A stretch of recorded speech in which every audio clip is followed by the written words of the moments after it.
guys, and welcome back to the podcast. My name is Robbie Cassidy, and today we're going to discuss different myths that I often see in mobility and in the mobility sphere.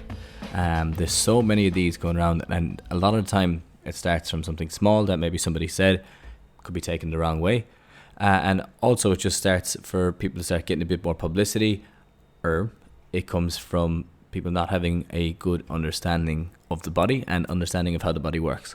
Okay, so there's so many of these that crop up, and I see them all the time, and some of them come and go, which is grand, but some of them come and they stick around, and they stick around so long that even the clients that jump on board with me will say, they'll often bring them up and they'll mention them and say, all right, this is the issue, or this is the issue, and they'll say, maybe I heard it on Instagram and I self-diagnosed, and now they have this thing in their head, and they relate all their pain to it. And this is actually really common.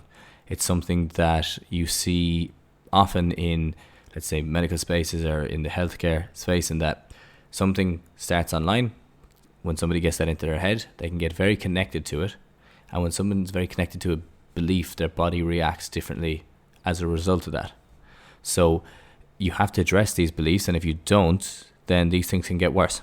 Okay, so that's why I would say it is important to look at these and break them down and just go into a bit more detail. Now, the ones I'm going to talk about today, I want to talk on posture, because posture is a huge one. It's one that I hear often people complain about, and it is it's blown out of proportion in a lot of situations. I want to talk about flat feet and pronated feet, and how overpronation and how that is blown out of proportion as well. And I also want to talk about, let's say, massage, foam rolling, different things like that may have cropped up at time to time, but then people have kind of latched onto it and now make a big deal out of it. So to jump right into it, what's the problem with people believing these myths? Well, the body's a really interesting machine in a way. It's not a machine either. That's the thing. Organism, would say. The reason being is that your beliefs and attitudes can actually have a huge effect on your health. And believing different things that you see online can in turn actually change it. And I think that we don't actually have an understanding to the level of what an effect it can have on your body yet. I think when we start to look into it and the research dives into it, they'll find that the subconscious mind plays havoc on the body in some situations and is very good for it in other situations. And that's why there's like an idea of like affirmations, repeating the same thing to yourself over and over, how that can actually in some situations improve healing times. And it's been used for years and years and years, and really all you're doing is you're trying to train the subconscious or change the subconscious. So with these different beliefs, I think it's important to address them and address them early. And the same thing is that if someone has pain in a certain area, a lot of pain is a warning signal, as you would have heard me talking about in so many podcasts at this stage if you listen to them. If you're new, quick overview is it's a warning signal. It doesn't always relate to injury or physical injury. Sometimes you can get pain because you're stressed.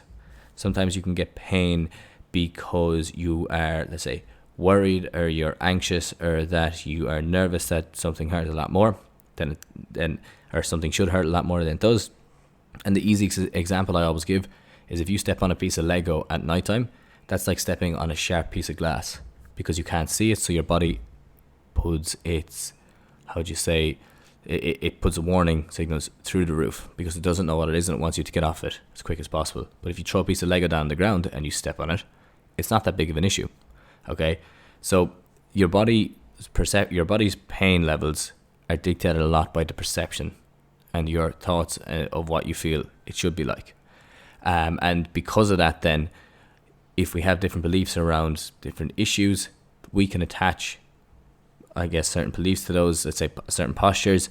And because of that, then, we start to get a lot more pain as a result. So the first one I want to dive into is a perfect posture.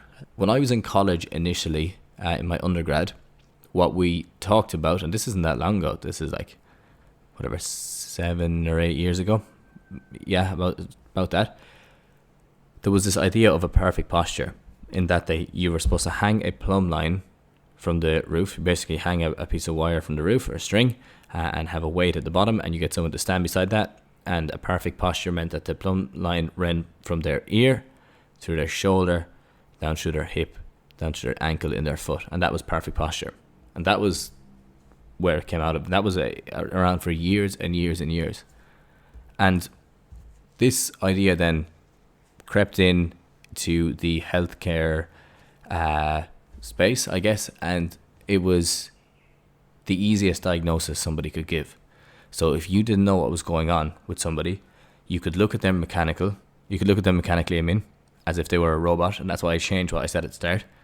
And you could say, well, your shoulders are rounded forward, so that's going to put more pressure on your back. And there was this other issue of every, I think it was 5 degrees or 10 degrees, or I could be wrong, it could be 5 centimeters actually, or something like that, that your chin pokes forward. That adds an extra 3 or 4 pounds on your neck. So imagine that, what that effect that would have over your lifetime.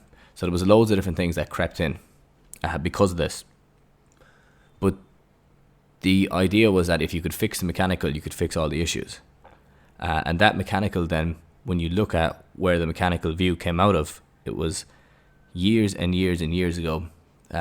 This scientist, I did a full podcast on this now a long time ago, so I won't go into a lot of detail. Descartes made a drawing of a child, and basically a child put his toe to a fire, and then because of that, then they said, okay, there's a mechanical issue here, or a temperature issue here at the moment, so that's causing pain. The other thing was there was a mechanical issue, so that's going to cause pain. A mechanical issue is basically when the bones, ligaments, muscles, whatever, are out of line. And a mechanical issue would be like an ankle sprain. You sprain your ankle, there's ligaments damage. Sometimes it can be bone or structures damaged as well, bones and that. So with it, then they took that idea and they built on it. And the thing was, it wasn't actually his fault initially, because he drew that, so either he drew it or one of his students drew it, and it just latched on. But he actually had all these other ideas of what it was about, but that's what stuck because it was the easiest to understand, and the drawing was very easy to understand. So after that, basically then, people were looking at everything mechanically. So if your shoulders are rounded, you were going to have a bad back, technically, is what they said. If you had flat feet, geez, I can't get it right. If you had flat feet, everything up along the chain was going to be affected after that.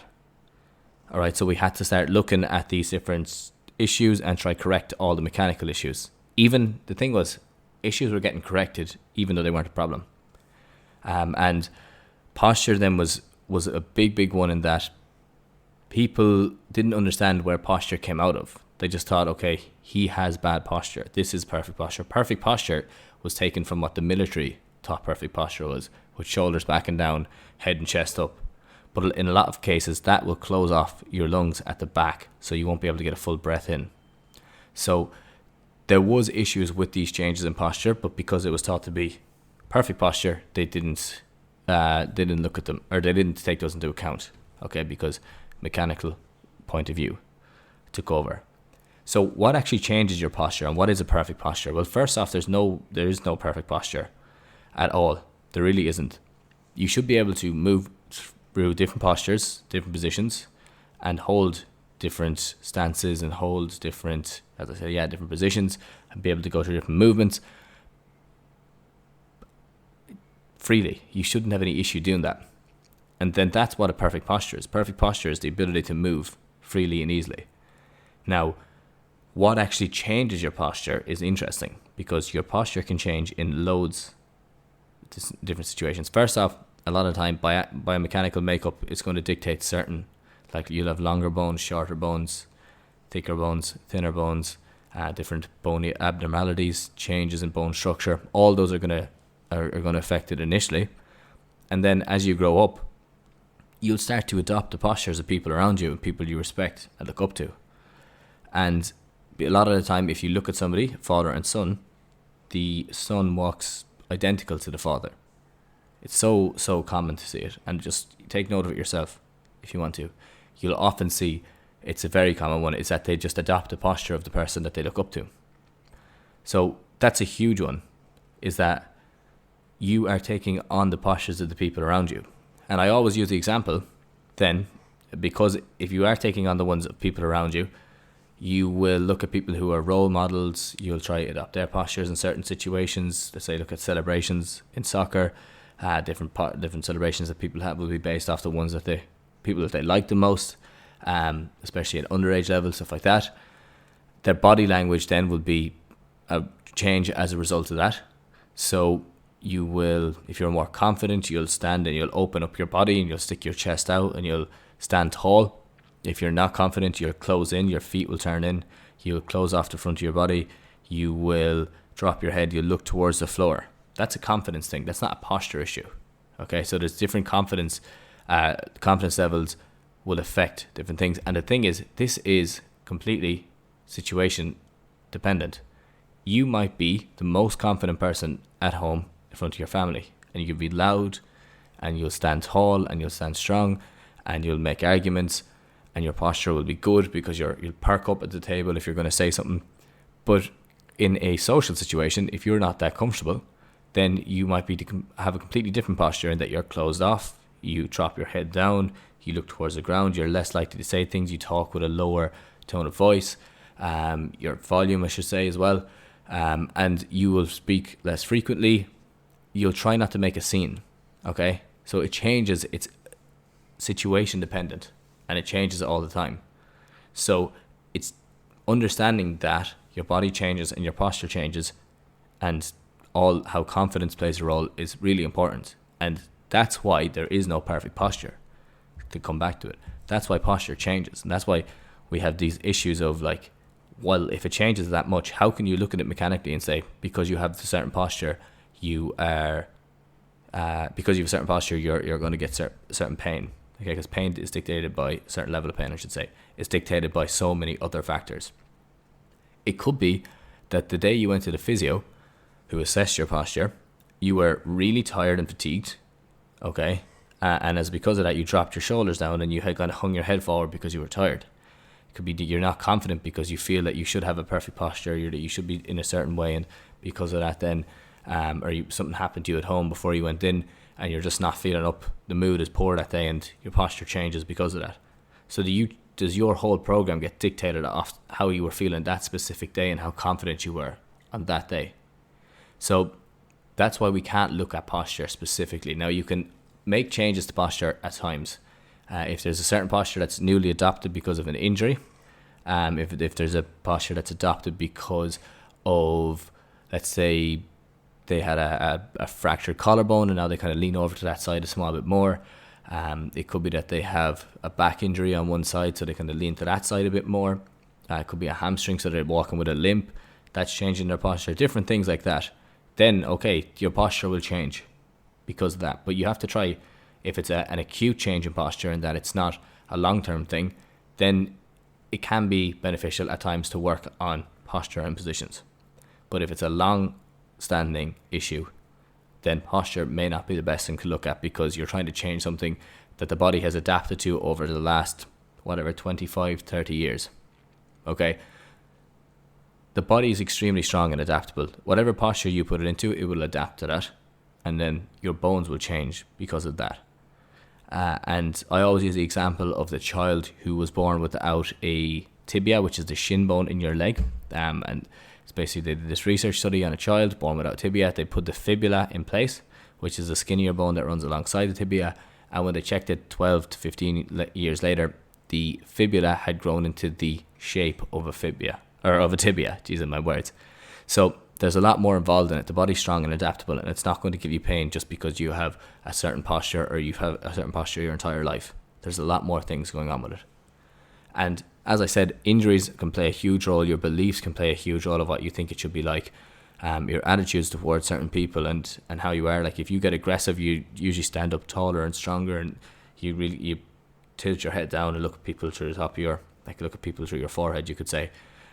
If you're more relaxed and calm, you'll drop your shoulders down, and if you're caring for someone, you're more easy around them. It's a different posture completely. So that's what we need to look at, as opposed to looking at the posture itself. So first one, perfect posture is not an issue. That leads me on to the next one about flat feet causing back pain, and this is the same idea.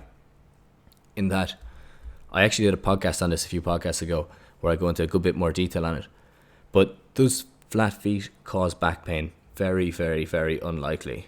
It does if you look at the body in a mechanical way and you say, okay, this has changed, so that's going to cause this an issue up along the chain, and that's going to cause an issue here. But if it's something that you've had for, as I said, 20, 25, 30 years, most likely it's not going to cause it, because the body has adapted to that.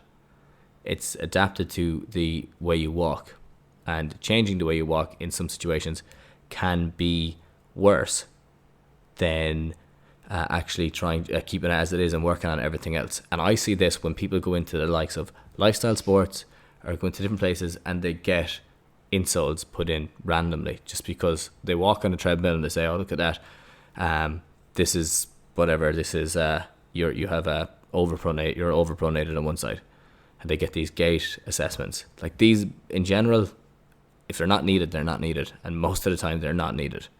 Now, the opposite side of things is that when I was working in one of the hospitals, there was a guy who came in and who had a severe motorbike accident. He broke his leg in two, basically a serious compound fracture, which ended up in him having a shortened leg on one side, a leg length discrepancy.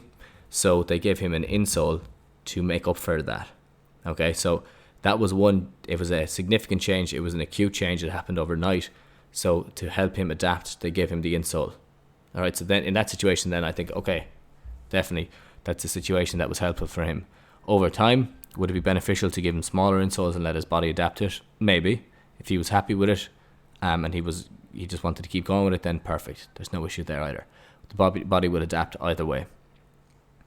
So if it doesn't change overnight, usually it's not that much of a problem. Or if it doesn't change over the space of a week, or 2 weeks, or 3 weeks, it's not that much of a problem. If it's adapted for the last 25, 30 years, then it is a problem. Okay, and I think that's a kind of an overarching myth that I'm looking at here, is looking at the body mechanically and saying that you have a hip issue because you don't have a certain amount of degrees in your hip.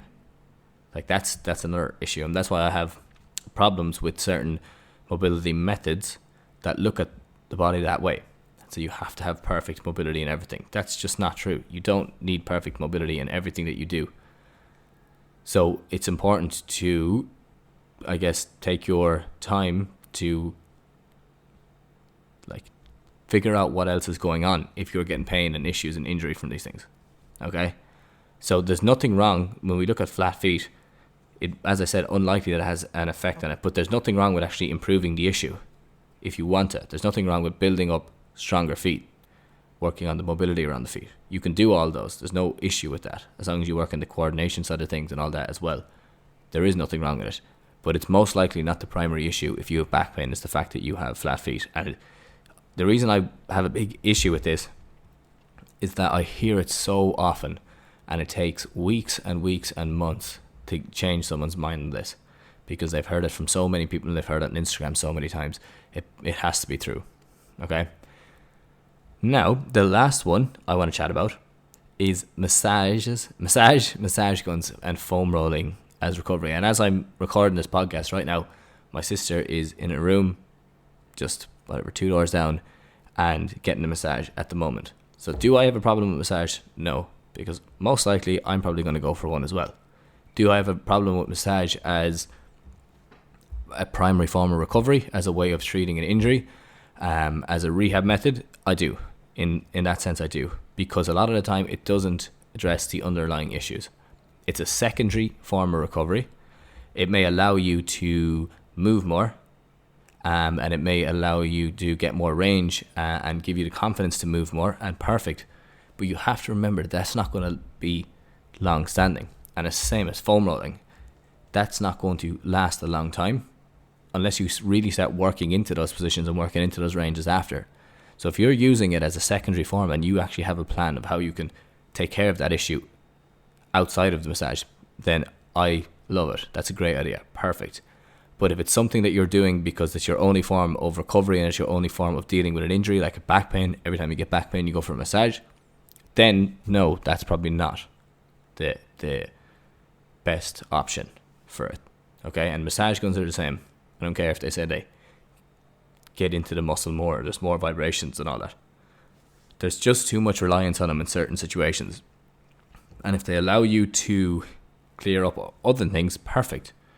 But really, really and truly, you need to be looking at the other things that could be affecting you, like your sleep, like your stress, your hydration, your fatigue levels, like your strength levels, your mobility, all these other things. Get an idea of those things first and then look to get the massage. Okay? But outside of that, guys, when I look through everything, they're the main ones. I guess the main issue is looking at the body mechanically and saying that if we have pain and we have injury, the only way to fix it is mechanically. That isn't the best way to fix it in a lot of situations. And we need to look at other ways, the ways that are proven to work, like your movement, like your building strength, like you're working on mobility, like working on your sleep, your hydration, your diet. Maybe take care of your stress levels. Look at it in a biopsychosocial is an easy way to break it down. Look at the biological. Perfect. There's certain things that you can look at there that may work to help it. As I said, strength and all that, mobility. Look at the psychological. Look at what your levels of stress are like. Look at what your environment is like. That touches into the social. Are you happy in the job that you have at the moment? Are you happy in your relationship? Is there something that you need to work on specifically in your own head? Or do you need help with something? Do you need to reach out and get somebody to help you with it? These are the real issues at hand. Okay, these are the things that need to work on. People need to work on more. The psychological part of side of things is huge. And I often see pain and I see issues related to that pain as a result of people that have emotional issues that haven't been dealt with, or that have environmental issues that they're not taking care of. So like a big environmental one is financial difficulty. It's not liking the job they're in at the moment, not having a purpose with different things, not reaching their potential or working towards certain goals. All of these things can have a huge effect on your body, and you'd be surprised. As I said at the start, the body and the mind are connected, and as everyone knows that, but they are connected in so many other ways than you would expect. Okay, so you need to take care of all of them when you're looking at it. And these mobility things where they just look at the body in a mechanical way and say, this is the problem, we need to fix this and then everything's going to be good, is for a guy that has mobility in his brand name. I really dislike that side of it. Like I have a big dislike for it, because there's too many people looking at crazy things and trying to get those to work. Sitting down, talking to someone who knows what they're talking, or I guess chatting through it with someone who knows what they're talking about, reaching out to a professional if you need help with anything, it goes a long way in accelerating your recovery. And I would recommend that everyone do that if you're struggling with something and you have connected it to any of these things below that I've talked about. Outside of that, guys, that's all I want to chat about today. I don't want to go on too much more. I want to leave it at that. So I guess to leave it, if anyone has any issues with anything, if you're struggling with any pain or condition that's going on a long time and you want to help get back to activity or back to sport, whatever it is, definitely reach out and send me a message. You can either contact me on Instagram at Mobility Tutor. You can send me an email at mobilitytutor@gmail.com. And that's the best way of doing it. As of now, I should also say I started posting on TikTok a small bit more, so follow me on TikTok at Mobility Tutor as well, please. But yeah, that's all I'll say for now. If you have any issues, reach out. I have no problem jumping on a call with you, talking through it, and if I'm the right fit for you and I feel I can help you, I will discuss a plan and how I would do it. And if not, no problem at all. You can work away. I'll at least tell you what you can be working on yourself. But yeah, I will leave it at that for now. Please subscribe to me on iTunes or Spotify. If you have the chance, I would love if you could take a minute to write a review on iTunes about what you think of the podcast, what you'd like to see more of, whatever, and leave a rating. But it really helps in ranking the podcast higher and giving me a better idea of what you like. And then outside of that, I would love if you could post this on your story on Instagram. Same idea, or Facebook or whatever. It really helps to promote it that bit more, and it goes a long way in ranking the podcast and getting it to the right people who may need help with certain issues that I'm talking about here. Also, if you have any guests you'd like me to get on, just send me a message. I will put them on. I'll reach out to them if they want to jump on. Perfect. But yeah, that's everything from me today, guys. I hope everyone out there is doing well, and I will chat to you all again soon. Have a good one.